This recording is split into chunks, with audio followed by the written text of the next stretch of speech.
Welcome जी। जी, semester 4 mathematics के student, physics का जो लेक्चर आपका होगा उसके लिए आपने ये वाली बुक परचेज़ कर लेनी है।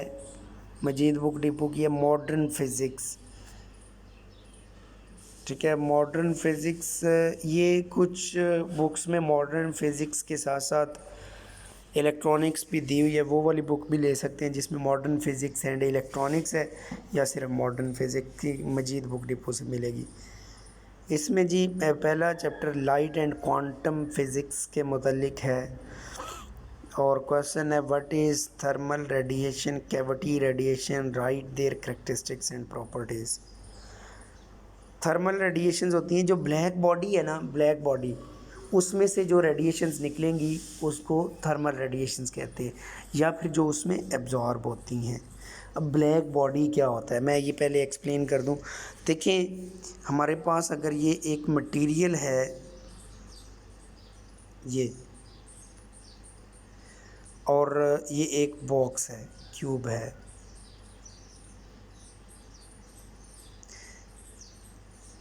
इस तरह का, और इसके अंदर हम ऐसे कैविटी बना लेते हैं इस तरह, और इस कैविटी की अंदर वाली लाइनिंग ब्लैक कर देते हैं, तो जो भी रेडिएशन इस ओपनिंग के सामने आएगी वो इस बॉक्स के अंदर एब्जॉर्ब हो जाएगी।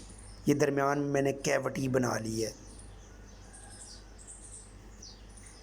तो अब जो जो रेडिएशंस इस ऑब्जेक्ट को ब्लैक बॉडी कहा जाएगा, ब्लैक बॉडी, और जो रेडिएशंस ये एब्जॉर्ब करे वो ब्लैक बॉडी रेडिएशंस, या फिर जो एमिट करे।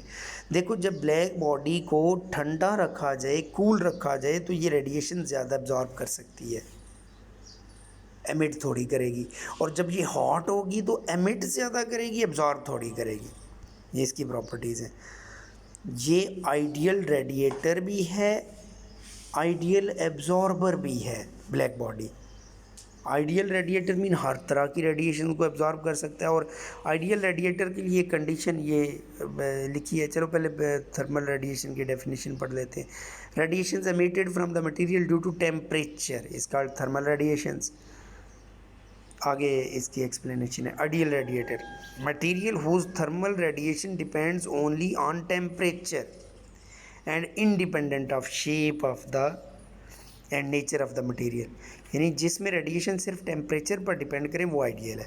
कैविटी रेडिएशंस भी इन्हीं को कहते हैं, क्योंकि ये कैविटी से निकलती हैं, ब्लैक बॉडी की कैविटी से।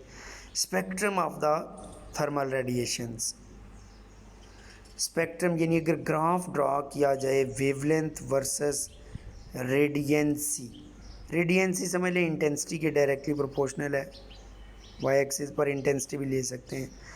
तो ये ग्राफ डिफरेंट टेम्परेचर्स पर शो किए हुए हैं। ये देखें, 1650 केल्विन पर, 1450 पर, 1260 और 1000 पर, डिफरेंट टेम्परेचर्स पर डिफरेंट पीक्स मिलती हैं। तो ये ग्राफ जो होगा ये इसका स्पेक्ट्रम यानी तमाम रेडिएशंस को शो कर रहा है। आगे फिर इसकी एक्सप्लेनेशन है जिसको करैक्टरिस्टिक्स कहा जाएगा। दो तरह के करैक्टरिस्टिक्स हैं, temperature dependent characteristics, temperature in material dependent characteristics. Temperature dependent ये हैं, with increase in temperature of material the amount of emitted radiations also increases. ये पहला पॉइंट, यानी टेम्परेचर बढ़ाने से रेडिएशंस की अमाउंट बढ़ती है। अमाउंट का मतलब है इंटेंसिटी। नेक्स्ट है, with increase in temperature of material wavelength of emitted radiation decreases. Wavelength कम होती है, वेवलेंथ और फ्रीक्वेंसी इन्वर्स होते हैं। अगर वेवलेंथ कम हुई है तो फ्रीक्वेंसी बढ़ेगी। तो देखिए, वेवलेंथ कम होने का मतलब है फ्रीक्वेंसी बढ़ गई, यानी पैकेट की एनर्जी बढ़ेगी। जो रेडिएशंस निकल रही है ना वो पैकेट्स होते हैं एनर्जी के, तो हर पैकेट की एनर्जी बढ़ेगी, तादाद नहीं बढ़ेगी पैकेट्स की। तादाद बढ़ने के लिए पहला पॉइंट अलग है कि टेम्परेचर बढ़ाने से तादाद भी बढ़ेगी। दूसरा है, टेम्परेचर बढ़ाने से हर पैकेट की एनर्जी भी बढ़ेगी। ये टेम्परेचर डिपेंडेंट। उसके बाद मटेरियल डिपेंडेंट में कहा गया कि वैसे तो हमने लिखा था कि जो मटेरियल पर डिपेंड ना करे रेडिएशंस वो आइडियल ब्लैक बॉडी होता है, लेकिन हकीकत में तो कोई भी आइडियल नहीं है ना, आइडियल के करीब करीब हो सकती हैं, तो मटेरियल डिपेंडेंट कैरेक्टरिस्टिक्स भी हैं। इसके लिए नीचे एग्जांपल दिया है, ये देखें, टंगस्टन है, सॉरी टेम्परेचर 2000 केल्विन जब होता है उस वक्त टंगस्टन से निकलने वाली रेडिएशंस की इंटेंसिटी ये है, जबकि मोलिब्डेनम से निकलने वाली रेडिएशंस की वैल्यू डिफरेंट है, एक 19 पॉइंट समथिंग है और दूसरी 23.5 है। प्रॉपर्टीज ऑफ कैविटी रेडिएशंस, पहली प्रॉपर्टी है स्टेफन बोल्ट्जमैन लॉ। ये स्टेफन बोल्ट्जमैन लॉ ये है, intensity directly proportional to fourth power of Kelvin temperature.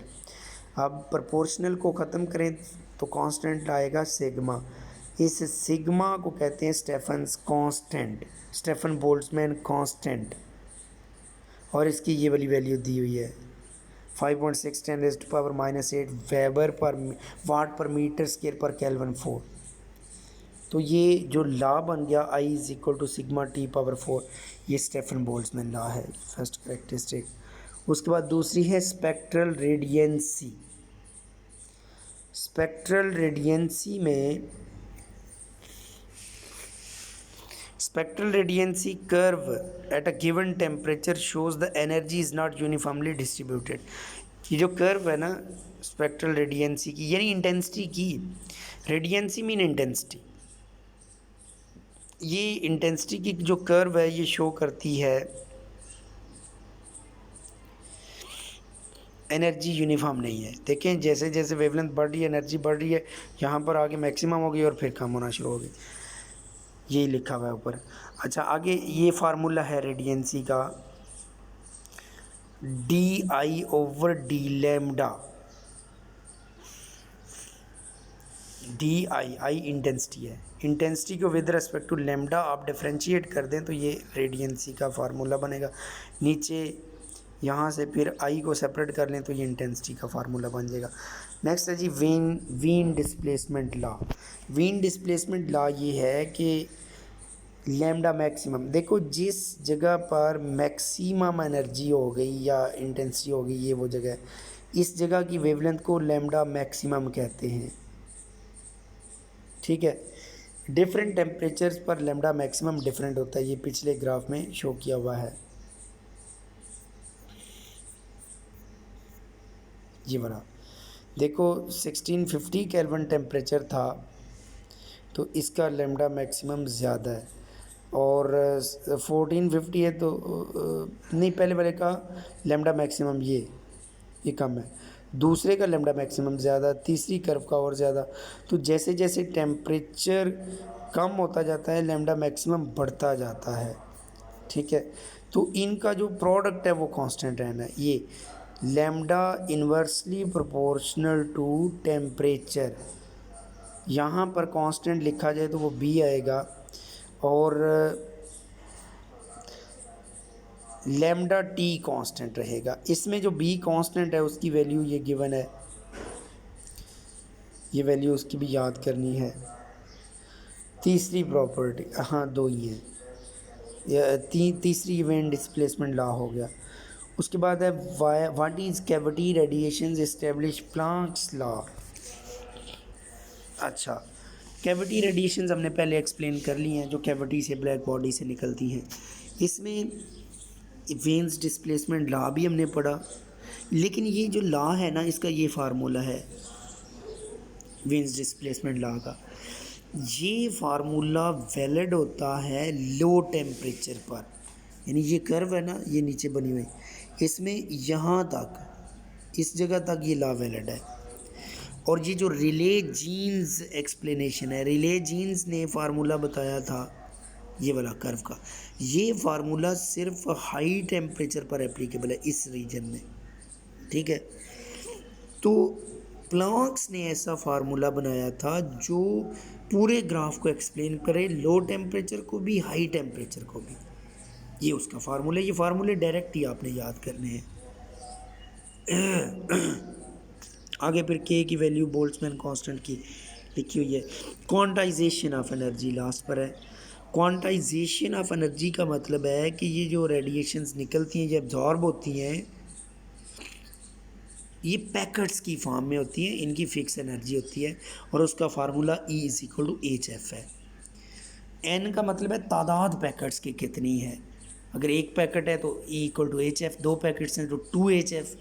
तो एनर्जी का क्वांटम निकलता है या रिलीज एब्जॉर्ब होता है।